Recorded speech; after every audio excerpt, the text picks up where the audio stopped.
Locally controlled police are essential to a free society. Ultimately, there are two types of police: locally controlled police, who serve the local citizens, and nationally controlled police, who serve the national government. Typically, a nationally controlled police never changes into a local police, but historically speaking, locally controlled police have become nationalized.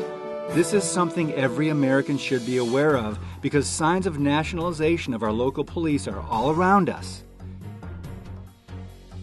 In order for locally controlled police to become nationalized, 7 steps generally need to occur. First, a crisis is needed so the public and local police demand help. The attack of 9/11, the Boston bombing, and even the riots in Ferguson and Baltimore are events within the 21st century alone that have been used to promote the need for a national police force. Second, in response to the crisis, aid is accepted in the form of military assistance, federal funding, and grants. For decades, Congress and the executive branch have used certain programs to quietly transfer military equipment into the hands of the local police departments. This is why many are witnessing the more militarized look of police instead of the iconic boys in blue. For instance, since 1994, Congress has provided more than $14 billion in aid to the COPS Office, which is a component within the Department of Justice, in an effort to advance community policing. This includes grants awarded to more than 13,000 state, local, and tribal law enforcement agencies to fund the hiring and redeployment of more than 126,000 police officers. Third, along with aid comes legislation. Since 9/11, America has allowed the passing of multiple bills in the name of security, such as the Patriot Act, authorizing things like warrantless searches and wiretaps, the Homeland Security Act, authorizing the creation of the Department of Homeland Security. Congress has also passed many bills providing funds to the DHS for assisting local police and firefighters with things like training, additional personnel, and buying emergency equipment. In response to the 2014 Ferguson riots, the Department of Justice initiated a program called the National Initiative for Building Community Trust and Justice. It provides a 3-year, $4.75 million grant to fund pilot programs in 6 cities for federal training of local police. In December of 2014, the President's Task Force on 21st Century Policing was established, which imposes federal standards on state and local police. As you can see, the federal government is becoming more transparent in its attempts to nationalize our police. Fourth, propaganda is abundant during riots and demonstrations. History has proven that radical groups use propaganda to exploit and depict local law enforcement as brutal or racist. For decades, this strategy has discredited officers while advancing the campaign against local police.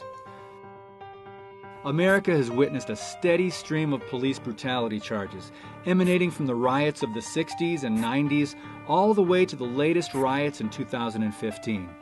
The latest claims of police brutality were made by the same radical socialist and communist groups, as well as by some new George Soros-spawned groups. With the use of demonstrations and marches, these groups have attempted to discredit the police with charges of police brutality, then have proceeded to disseminate their message of police brutality throughout a broad range of media outlets. This negative campaign has influenced the public's perception of police. Fifth is indoctrination. For decades, the federal government has been training local police about crises. This federal training has 2 main goals. Number 1, to train local police how to use equipment and tactics from the federal government. One example is the Federal Law Enforcement Training Center, which is part of the DHS. They provide a wide array of basic and advanced training to state, local, tribal, international, and federal law enforcement officers all across the country. Some of the police training is so militarized that local officers are trained to think like soldiers. Number 2, federal information is used to indoctrinate local police about those labeled as extremists or domestic threats. This has been done through the DHS and its fusion centers. These centers share information from the federal level all the way down to the local level governments. An example is a DHS report given to local law enforcement personnel warning that disgruntled military veterans returning from Iraq and Afghanistan wars could join extremist groups. The report went on to say, right-wing extremism in the United States can be broadly divided into those groups, movements, and adherents that are primarily hate-oriented, and those that are mainly anti-government, rejecting federal authority in favor of state or local authority, or rejecting government authority entirely. It may include groups and individuals that are dedicated to a single issue, such as opposition to abortion or immigration. So would you label these individuals as extremists or a domestic threat? Sixth, we then see implementation. With gradual implementation of these steps, local police, for all practical purposes, become an arm of a national police force beholden not to the people, but to the national government. Meanwhile, Americans believe the federal government is fixing the problem. For instance, the reaction to the 2014 Ferguson riots was the creation of the President's Task Force on 21st Century Policing. A few months later, the President stated, "We have a great opportunity coming out of some great conflict and tragedy to really transform how we think about community law enforcement relations." He also referred to the task force's recommendations as pragmatic, common sense ideas. When the final report went public, it revealed specific recommendations for federal management of local police. Things such as national policing practices, national benchmarks, federal technical assistance and funding of local police forces, and working with the Department of Homeland Security to ensure that community policing tactics in state, local, and tribal law enforcement agencies are incorporated into their role in Homeland Security. So, with little news coverage or public backlash in response to the report, one can see the conditioning of America is becoming very real. Finally, seventh is nationalization.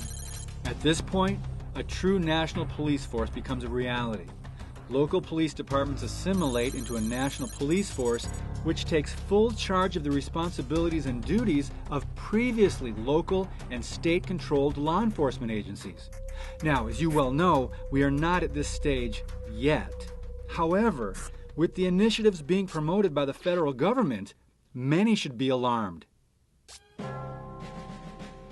We as citizens need to realize what the executive branch is attempting. It is an obvious move to gain federal control of local police forces. We need to remember, law enforcement should be a local, not a federal function. Regardless of what is happening, in the end, the Constitution does not authorize a president's national standards for police or the taxpayer-funded bribes being used to impose them nationwide. That means what the federal government is doing regarding policing is unconstitutional. Police departments should be responsible to the local communities that fund them and to those they are supposed to serve. If we want to maintain our freedom, we need to support our local police and keep them independent. Get involved in your local area and make sure your state and local governments work for you.